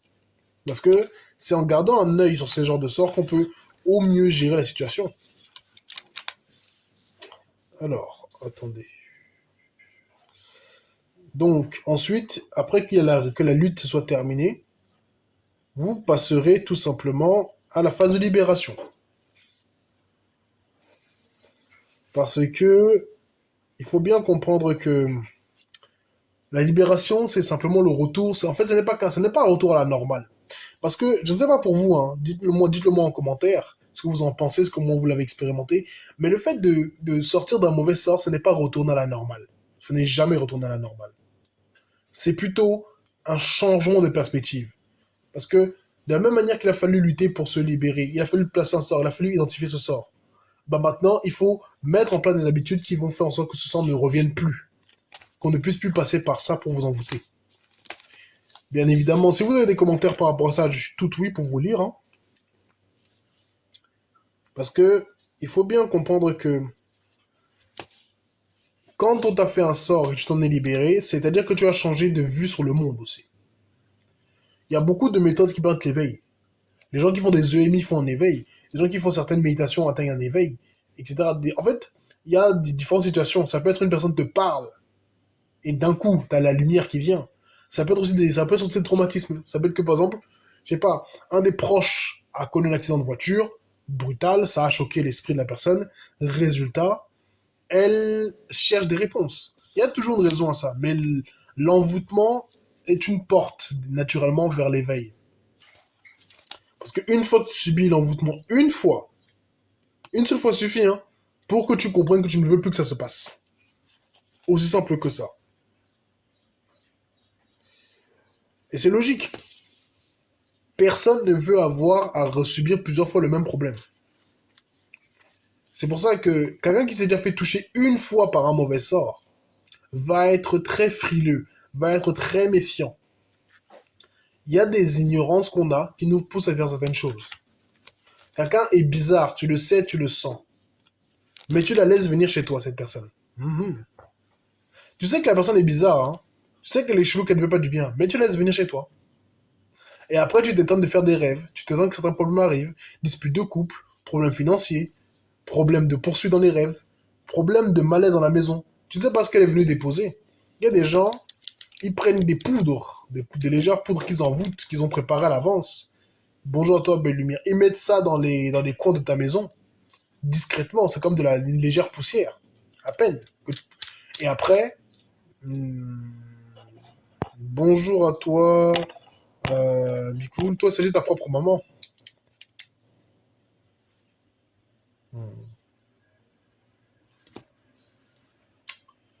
Bah, quand c'est ta propre mère qui te fait ça, qu'est-ce que je te dise? Quand c'est ta propre mère qui te fait ça, il faut te dire que le plus dur, ce sera le travail psychologique. Parce que moi, pour te dire la vérité, hein, les cas comme ça sont assez évidents. C'est souvent très évident de savoir quel est le problème au niveau de famille. Parce que si ta propre mère fait les rituels, on va le voir facilement. On va littéralement voir... Il y a des questions qu'on va te poser qui vont t'amener à comprendre que du bon, ça veut dire depuis combien de temps? Donc, quelles sont les personnes proches de toi? On va te poser des questions et ça va te revenir. Moi, je vois ça souvent dans consultation. Quand c'est le parent ou un frère ou un soeur qui fait, on finit par voir. On finit par voir et on donne des recommandations. Mais le vrai problème, c'est la troisième partie, non pas le contresort, non pas la voyance, mais le problème, c'est la réalisation et la résistance. Parce que des fois, tu veux guérir. Elle peut, comme tu dis, l'Umbra, mais la victime est si envoûtée qu'elle peut être où exactement? Parce que tu es habitué à vivre avec la personne. Tu la connais, en tout cas toi tu penses la connaître. Tu vois une partie d'elle. De ce fait, c'est très dur, très très dur de changer de paradigme, de comprendre que cette personne ne te veut pas du bien, que cette personne n'est pas ton ami. Avec son frère, avec son fils. Qu'est-ce qu'elle peut... Elle veut garder avec son fils. Déjà, il faut comprendre qu'est-ce qui crée ça. C'est quoi? Mauvaise entente? Qu'est-ce qu'il y a? Elle se dispute avec son fils. Le problème, c'est un peu large, hein. Le mental est trop ancré, habitué quand tu touches à la famille, Marie. Bon, effectivement, c'est pas facile. Si tu croises la personne dans ton milieu de travail, il faut considérer que tu dois l'éviter autant que possible et avoir des protections sur toi. Parce que oui, le travail, c'est un lieu où il faut nécessairement se protéger. Faut pas blaguer, hein, parce que les lieux comme le travail, c'est là où on en trouve beaucoup. Je veux dire le femme-là. Il y a un lien entre travail et femme-là quand on y pense. Bonjour à toi, Youm. Encore une fois, bonjour à tous et à toutes. Merci beaucoup d'être présent dans ce live. Merci beaucoup d'aimer le live, de partager, de republier, vous abonner et faire des cadeaux. Je rappelle que vous pouvez me contacter en privé pour des consultations ou d'autres de mes services. Vous pouvez passer par mon lien Beacons pour avoir accès, réserver un rendez-vous de consultation ou acheter mon livre. De la même manière, vous pouvez passer par ce même lien pour accéder à mes autres réseaux, que ce soit YouTube, Telegram, Instagram, LinkedIn, Facebook. J'ai été en vacances chez elle un mois et je disputé pour rien. Ils se comprennent pas du tout. Bah, ils se comprennent pas du tout. Ça veut dire quoi? Ça veut dire que concrètement, il y a des problèmes de la communication. Bonjour Eric. Il y a des problèmes de la communication. Tu réserves aujourd'hui au Karabakh. Parce que vu qu'il y a pour l'instant un truc par rapport au paiement de la consultation, tu peux littéralement contacter en privé, je répondrai. De toute façon, là, j'ai mon PC là sur les genoux. Je peux répondre à vos messages en privé, ce sera plus simple. Mais on va régler ce problème, comme ça vous pourrez réserver. Par exemple, si on demande à mon cousin de faire la vaisselle, il va juste insulter. Comment ça jusqu'à insulter? Attends, il a pas de père celui-là? Parce que ça, c'est pas toujours un problème occulte, hein. C'est juste un problème d'éducation. Non, parce que effectivement, l'occulte est à la base de tout, mais des fois, le problème c'est que l'enfant là, il est mal élevé, c'est tout. Il est où son père? Tu es désolé, non, son père est où? Si son père se comporte comme un père, bien entendu. Parce que ça là, c'est pas normal. Comment ça l'enfant comment ça, il t'insulte? Non, non, non, non, non. Et des histoires, hein. Non, son père. D'accord, ok, d'accord, bah je comprends mieux. Bah, en fait, le problème qui se passe, c'est que l'enfant se comporte comme ça parce qu'il n'y a pas une figure d'autorité stable devant lui. En tout cas, qu'il l'estime. L'autorité demande un minimum de crainte. C'est-à-dire qu'il ne craint pas du tout sa mère, hein. Pour elle, c'est sa camarade. Ça, c'est pas bon, ça. Vous laguez. Quand ton enfant fait ça, déjà, ça veut dire qu'il ne te respecte pas. Oui, c'est la tante j'ai toujours dit à ma... Oui, bah écoute, l'enfant là, il n'a pas peur. Donc il se permet des comportements pas possibles. Et surtout, sa mère ne met pas des bonnes limites. Mais par exemple, moi, tu sais, hein, pour donner un cas tout simple, il faut bien comprendre que quelqu'un comme ce jeune garçon là, que tu me décris, quand ton cousin là, il est un profil de choix pour les mauvais sorciers. Pourquoi? Si il commence à avoir des crises de colère répétitives, on va se dire quoi? Ah, c'est habituel, il est toujours comme ça, il fait les choses. Alors que si c'était pour une personne calme qui commence à s'énerver d'un coup, on se dirait que c'est pas normal. Bah, c'est pour ça que il faut ne pas donner des perches pour qu'on te frappe. Ce qui veut dire que si ton profil psychologique est instable, c'est que tu as déjà des ouvertures pour des mauvais sorciers. Ils peuvent en profiter. Voilà pourquoi je répète encore et encore ici, gérez vos pensées, analysez-les, observez-les, gérez vos émotions, gérez votre concentration, votre volonté, gérez votre corps, gérez vos rêves. En fait, analysez tout, scrutez tout, soyez conscient, parce que c'est ça le problème. Vous allez avoir des attitudes, entretenir des mécanismes qui vont en vérité être contre-productifs pour vous. Parce qu'un enfant qui se dispute avec sa mère, c'est pas bon. Même spirituellement, ça veut dire qu'il y a un déséquilibre. Il faut vous dire que le mauvais sorcier est exactement comme pourrait l'être un prédateur. On vise toujours la cible la plus facile. Aussi simple que ça. Dans une horde, on va viser qui? On va viser les petits, les malades, les vieux. C'est exactement ça. Le mauvais sorcier fait toujours pareil. Dans une famille, on va toujours chercher le moyen faible. Toujours. Oui, il est assez calme, il était assez calme avant. Après, ma tante, ses voisins, c'est toutes des sorcières. Donc, attends. Donc, ta tante est vue au milieu de sorcières, elle-même, elle ne pratique pas. C'est quoi son projet? Genre, elle est religieuse? Ouais, parce que je sais pas, certains vous vous amusez, vous croyez que la vie c'est un jeu. Donc, toi, tu es au milieu de sorciers. Bah écoute, merci. Elle pratique, mais voilà. Elle pratique, d'accord. Elle pratique, mais voilà. Donc, elle est censée. Attends. Ça veut dire qu'elle-même, elle sait quelque chose au comportement de son enfant. On va dire que oui, le père n'est pas là, ça peut créer des comportements bizarres chez l'enfant. Oui. Mais s'il était calme avant, qu'est-ce qui l'a fait changer d'attitude? Moi, j'ai ma belle-mère qui envoie tout type de sort pour que son fils se sépare de moi. Ah, ça c'est typique ça. Toi, tu fais quoi? Qu'est-ce que tu as fait? Est-ce que tu t'es déjà en discuté avec elle? Tu t'es disputé? Tu as eu les problèmes? Est-ce que tu as fait des protections? Est-ce que tu as fait des purifications? Quelle est la dynamique spirituelle de ton foyer? Parce que si ta belle-mère veut que vous vous sépariez, ça veut dire quoi? Ça veut dire que tu ne corresponds pas à ces critères. Souvent, quand on veut séparer une personne d'une autre, c'est quoi? Soit parce que la personne qui veut garder le contrôle, elle veut garder, comme dans ton cas, toi, elle veut peut-être garder le contrôle de son fils, elle veut peut-être qu'elle aille se marier avec quelqu'un qui soit plus de certaines caractéristiques qui lui correspondent à elle. Donc, dans ces cas-là, ça veut dire qu'aussi, il y a le cas où la belle-mère peut elle-même faire des bails avec son fils mystiquement, hein. Il y a des parents, oui, elle garde le contrôle. Ouais, c'est souvent où elle veut garder l'argent de son fils et pas donner à sa femme. Oui, aussi. C'est des choses comme ça qui existent. Parce que le contrôle, elle veut garder le contrôle sur les finances, sur beaucoup de choses. Donc c'est possible qu'il y a malheureusement des cas où des parents ils font des coups de génie à leurs enfants, hein.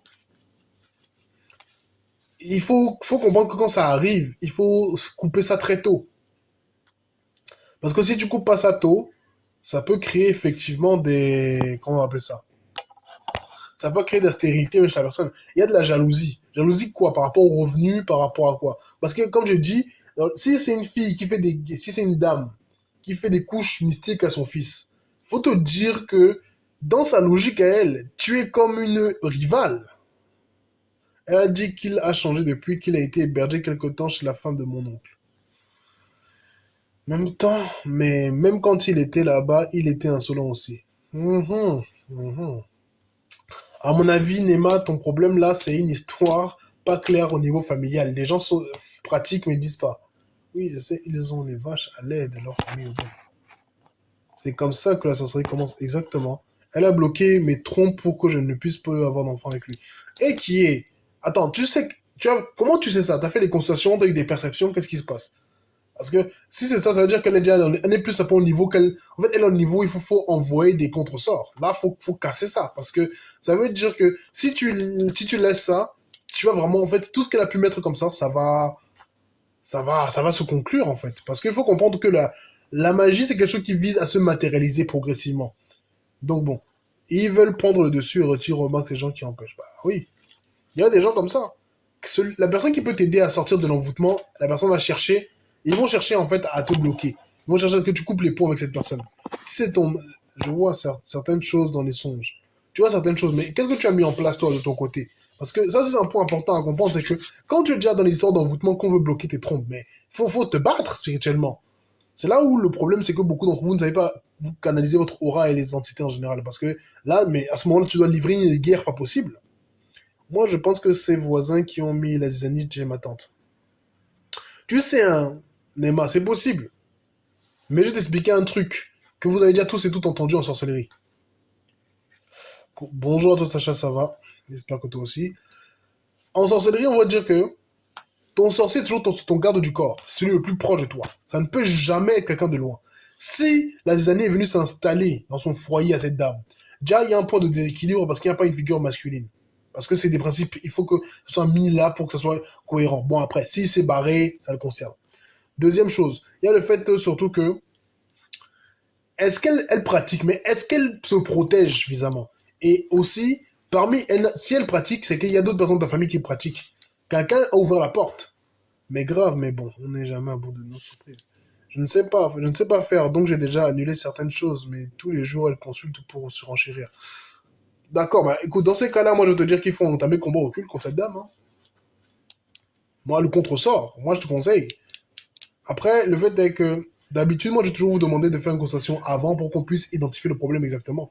On fera quitte à faire le contre-sort plus tard. Parce que tu ne sais pas faire, bah ça s'apprend, hein. Ça s'apprend, comme tout. On apprend à contrer les mauvais sorts, on apprend à les retourner à l'envoyeur. Parce que cette dame-là, si elle se permet de faire ça, c'est qu'elle estime que soit tout simplement tu ne vas pas répondre, soit tout simplement elle a déjà gagné dans sa tête. Oui, elle se purifie aux plantes, au sel et lit le Coran, les versets de la protection.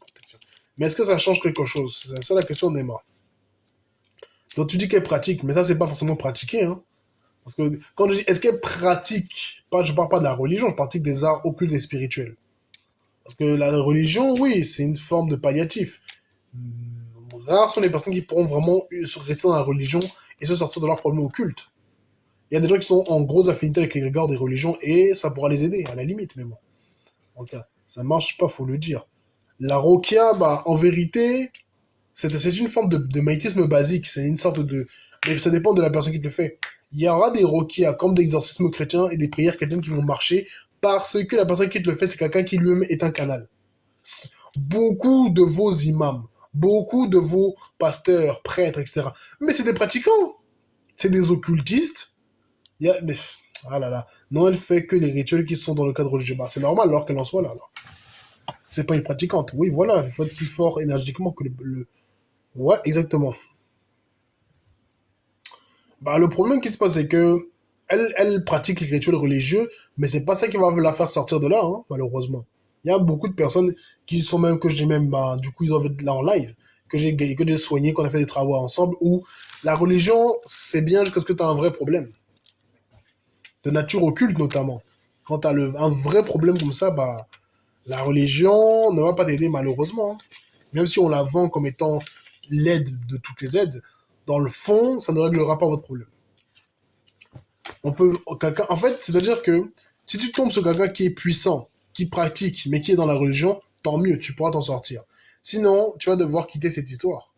Des fois, le divin a sa sagesse, il ne nous fait pas croiser ce genre de personnes qui pourtant sont des gars dans les religions, mais qui ont des capacités occultes, pour, justement, vous obliger à quitter le cadre religieux. Parce que oui, forcément, c'est comme ça que ça marche. Hmm. Ok, ok, ok, d'accord. Alors. Donc, je remercie encore une fois toutes les personnes qui aiment le live, qui s'y abonnent, qui le partagent, qui le republient, qui le commentent dans le respect de la personne et la bonne humeur, et tout simplement qui aiment. Qui aiment le live, tout simplement. Merci pour les abonnements. Elle va souffrir. Bah, ouais, malheureusement. T'essayes même les psaumes. Bah écoute, merci des republications, merci des partages, merci des likes, merci des cadeaux, merci des abonnements et des commentaires. Tu essayes même les psaumes. Ça a donné quoi les psaumes? Parce que les psaumes, c'est en fait des incantations, un psaume, hein. C'est comme la roquette de base, ça doit être une incantation. Mais ça dépend qui est-ce qui l'utilise. 91, on essaye. Psaume 91, d'accord. Ok, d'accord. Intéressant. Mais en fait, c'est des incantations, les psaumes. Donc en vérité, à partir du moment où tu les utilises. Alors, psaume.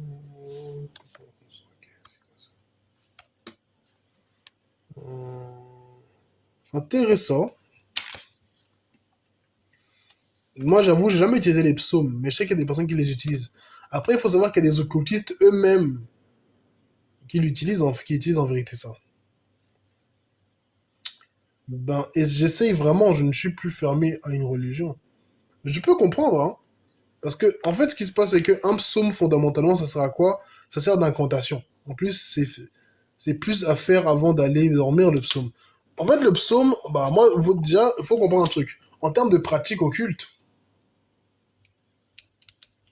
quand j'ai lu dans l'eau, faut comprendre que tu es déjà sa mère. En tant que sa mère, tu as un magnétisme, tu une autorité spirituelle sur ton enfant, et il y a le magnétisme naturel qui agit. Deuxièmement, quand tu vas réciter une prière avec une incantation, donc un psaume avec une volonté et une concentration, ça va produire un effet. Ça va créer une manifestation. Juste sorcier, on va dire, ça dépend après comment tu entends sorcier. Si tu entends sorcier comme étant du point de vue religieux, c'est compliqué. On est tous sorciers de notre vie, oui. Après, si l'on entend sorcier comme étant uniquement négatif, c'est pour ça que je demande toujours la précision. Tu entends quoi par sorcier? Est-ce que tu entends quelqu'un qui est négatif, qui fait du mal, ou tu entends quelqu'un qui sait juste manipuler l'eau naturelle? Il y a deux options, hein. Parce que, en vérité, ouais, bah, péjoratif. Beaucoup pensent justement le terme sorcier en terme péjoratif. Après, c'est non, Marco, pourquoi tu n'utilises pas de psaume? Parce que j'ai pas forcément besoin. Il faut compléter avec des rituels de protection, de purification avec des plantes et l'union. Exactement. En vérité, il faut comprendre que le psaume, déjà, si tu récites des incantations et les psaumes, c'est pas seulement quand tu vas dormir. Le matin, quand tu te lèves, le midi, Le soir, quand tu vas dormir, tu le récites le plus régulièrement possible, avec attention et conviction. Parce que la parole encode une énergie, mais pour qu'elle s'encode efficacement, c'est dans le temps et la répétition. C'est pour ça que vous entendez dans les temples que ce soit non, les bouddhistes, ils répètent des mêmes mantras encore et encore et encore et encore. Les murs se chargent à la même fréquence. Il faut connaître les vertus des plantes aussi, moi. Je travaille des entités. Bah, déjà, tu n'as pas répondu aux questions, mais bon. Moi, je travaille avec des entités, bien entendu. Après, la distinction est à faire. Beaucoup vont penser entité rime avec mauvais, sauf que c'est faux. Vous-même, vous êtes entité, donc vraiment, si on doit définir les choses pour ce que c'est. Les entités, il y en a des différents types. Je peux travailler avec des entités selon mon besoin. Si j'ai besoin d'une action beaucoup plus matérielle, je fais appel aux entités démoniaques. C'est plus des entités dans le plan éthérique, être élémentaire. Plus au niveau astral, les entités angéliques. Et dans les niveaux mentaux de la destinée, ça va être beaucoup plus les divinités. Je peux également faire appel aux ancêtres, tout simplement, de moi et de la personne. Donc on peut faire appel à pas mal d'êtres pour nos besoins. Pareil au niveau spirituel. On peut faire appel aux égrégores aussi. Parce qu'il n'est pas soumis d'exercer la miséricorde parce qu'il a persécuté le mal. Intéressant. Est-ce que les mantras sont plus puissants que les livres entre guillemets divins?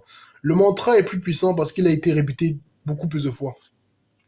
Même s'il y a certainement beaucoup de personnes qui ont répété certaines prières, etc., il y a des mantras qui attendent. C'est quoi? On va faire une année simplement. Alors, on va regarder le bouddhisme, rapidement. Bouddhisme. Date. Alors.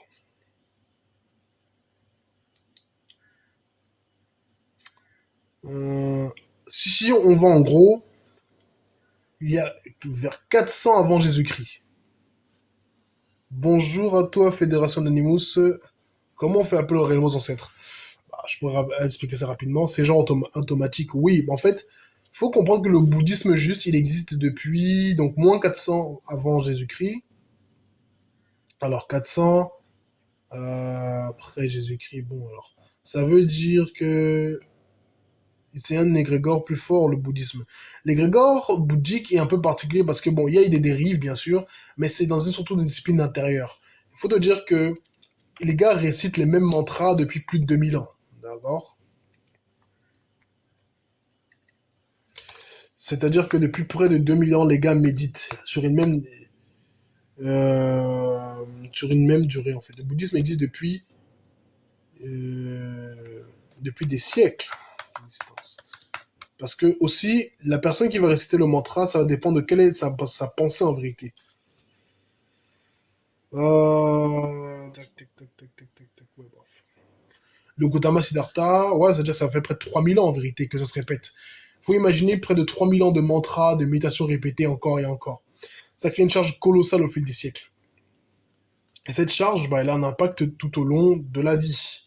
Parce que plus l'énergie s'accumule, plus elle devient facile à accéder. C'est pour ça que si tu prends on va dire, si tu prends un mantra bouddhique, un mantra shinto, etc., des fois il y a des mantras plus anciens que ces religions-là, il va réagir plus rapidement parce que le mantra est une incantation. Ce n'est pas simplement fait pour honorer, je ne sais, une force, mais c'est vraiment pour agir de manière concrète. Et donc, c'est des personnes qui l'ont répété encore et encore et encore et encore et encore et encore depuis des siècles et des siècles, dans le même but. Si c'est un mantra de guérison, un mantra de contre les forces négatives, c'est des gens qui, même à l'heure d'aujourd'hui, répètent encore ces mantras. Ce qui veut dire que le bouddhisme et ce genre de doctrine et l'hindouisme ont gardé, ils ont gardé en vérité une énergie, un principe derrière. Moi, j'aime bien la discipline, mais je suis moins fan des offrandes, je suis monothéiste. En fait, l'offrande, c'est quoi? L'offrande, c'est la manière la plus simple de représenter le don énergétique. De toute façon, tout le monde, tous les mondes, en fait, toutes les religions font des offrandes, d'une manière ou d'une autre. C'est-à-dire que dans les religions, ils font des offrandes humaines, c'est un peu ça la différence. Ils offrent leur corps, leur âme, leur vie à leur divinité. La prosternation, c'est une forme d'offrande aussi. Les offrandes, dans toutes les traditions, on fait des offrandes de choses, parce qu'il y a toujours le principe de la valeur concrète, de la représentation. On va donner du jus, on va donner de l'alcool, c'est parce que le principe et l'énergie derrière se retrouvent dans le plan spirituel et ça permet d'avoir les résultats qu'on veut de l'autre côté. C'est pour ça qu'on fait les offrandes. Les gestes, que ce soit les gestes de main, les paroles récitées, etc., ça sert à coder l'énergie. Et donc, les offrandes, toutes les traditions, on les utilise à leur manière. Certaines ne donnent pas d'offrandes directes, mais ce sera des offrandes des êtres humains, quoi. Ils vont littéralement se prosterner, faire certaines choses. Il y a des cas où, effectivement, comme on va voir certains moments il y a certains passages, des gens vont se sacrifier, littéralement. Ils vont devenir des martyrs. Ça aussi, ça existe. Ils vont devenir des martyrs. Il y a des gens qui vont littéralement. On parlait d'un fois des pèlerinages pour la Mecque. Bah, ils vont littéralement aller mourir à la Mecque, quoi. Bien sûr qu'il y a d'entités derrière TikTok, Instagram et autres. Sans parler des gens eux-mêmes qui pratiquent sur ces plateformes, les plateformes elles-mêmes ont été structurées selon certaines entités. Il y a toujours. Les logos que vous voyez, c'est des sceaux, c'est des symboles, c'est des égrégores. Tout ça, c'est structuré. Il y a des entités derrière, normal. Des entités beaucoup de l'air, de l'eau, en majorité. Parce que c'est le domaine du divertissement, c'est le domaine de la communication, etc. Ouais, le tel c'est un miroir noir, hein. Dans l'occulte, le miroir noir sert principalement d'outil de communication depuis un autre point, également d'outil de voyance très puissant. Donc ouais, c'est-à-dire on utilise tous et toutes une magie, la magie de voyance avec le téléphone.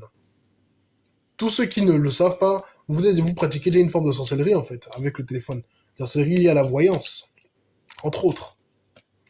Le tout, c'est aussi pour ça que quand on doit parler de certaines choses parfois sérieuses, on doit éloigner le téléphone de nous, hein. On peut les mettre face contre terre. C'est parce qu'eux-mêmes, ils captent des énergies, des informations. Et quand on rêve qu'on se regarde dans un miroir, c'est quoi? C'est pour ça que j'ai dit on est tous sorciers là. Effectivement, quand tu te regardes dans un miroir, ça veut dire que tu cherches à t'observer. C'est-à-dire que le miroir représente le reflet. Tu vois un reflet de toi. C'est comme si tu t'observais, tu faisais une auto-analyse. Le miroir, c'est toujours synonyme en gros, d'approfondissement de ce qui en est à l'intérieur. Alors, ça va faire 1h37, bientôt 1h40 qu'on est en live. Je remercie toutes les personnes. Rêver que j'allume encens ambre sur charbon, c'est quoi? Allumer de l'encens, c'est synonyme de purifier un lieu. Le rêver de ça, c'est-à-dire qu'en gros, tu fais une purification en profondeur. Tu dis, en gros, l'encens de l'ambre sur du charbon. En fait, c'est-à-dire que le charbon, c'est quoi? C'est l'énergie qui attend d'être stimulée. Le fait de le faire, de l'allumer avec le feu, ça veut dire qu'à l'intérieur de toi, il y a, c'est comme si ton inconscient a intégré une certaine dynamisme de purification. Quand tu rêves que tu fais une purification, c'est synonyme qu'en gros, ce que tu fais, ça a un impact dans ton inconscient et qu'il se programme dans ce sens. C'est plutôt bon signe. Je remercie toutes les personnes qui ont aimé le live, qui l'ont partagé, qui l'ont republié, qui sont abonnés, qui ont fait des cadeaux. Je remercie toutes les personnes qui m'ont contacté en privé pour mes différents services. Je crois qu'il y avait Dina aussi qui avait réservé une consultation. À voir, là je vais régler ce problème-là par rapport au paiement. Et il faudra me tenir au courant effectivement de ce qui se passe si vous avez des notifications par rapport à ça. Je vais vous laisser. Et je vous souhaite à tous et à toutes de passer une très bonne journée, très bonne soirée. On se reverra demain pour un autre live. Je remercie toutes les personnes qui donnent de la force à mes différentes chaînes, mes différents comptes, que ce soit YouTube, Telegram, Instagram, LinkedIn, Facebook et bien sûr TikTok. Merci de donner de la force aux publications, merci d'aller vous abonner. Vous pouvez merci de me contacter en privé, les personnes qui font confiance pour ça, je vous en remercie. Je vais aller répondre aux messages, donc si vous voulez m'écrire, profitez-en, c'est le moment. Et je réglerai ce problème par rapport au lien pour tout simplement les consultations. Sur ce, au plaisir et passez une bonne journée.